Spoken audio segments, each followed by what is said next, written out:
Voici comment des réseaux criminels ont orchestré la venue d'étudiants africains au Canada.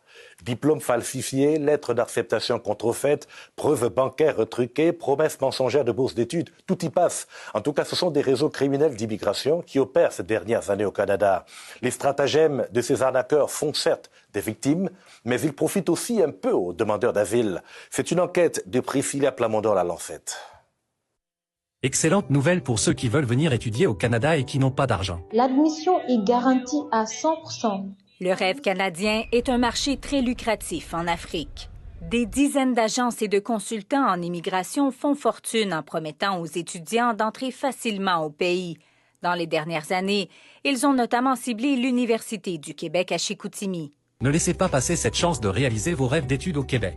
Cette jeune femme, que nous appellerons Aminata, a versé 7 000 $ à un pseudo-expert qui œuvre au Canada et au Bénin pour l'aider à concrétiser son rêve. J'ai vidé mon économie dans cette procédure-là. La famille également y a mis du tien. Et ça a marché. En 2023, elle a été acceptée à l'UQAC. Du moins, c'est ce qu'elle croyait, jusqu'à ce qu'elle traverse l'océan. C'est de là que les autorités de l'université m'informent que la lettre d'admission que je viens de leur remettre n'avait jamais été émise par eux.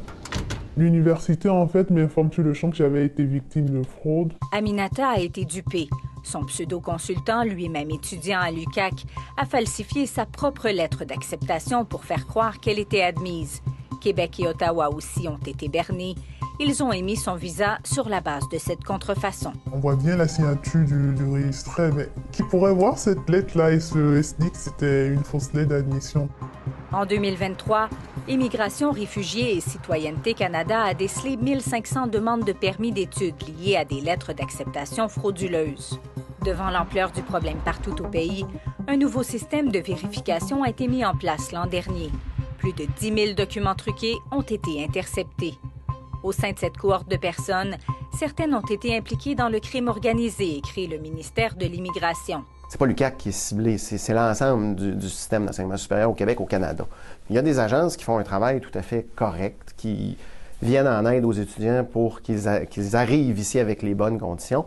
Il y a des agences frauduleuses aussi. Mon projet a été capoté, vraiment, avec mon argent parti et tout. Cet étudiant sénégalais a lui aussi été escroqué par une agence qui a des ramifications au Canada. Le profit de la vulnérabilité, de l'innocence et l'ambition des gens de vouloir réaliser le rêve canadien. Et beaucoup pensent que peut-être que le Canada est un Eldorado, donc ils vont tout faire pour venir ici en fermant les yeux sur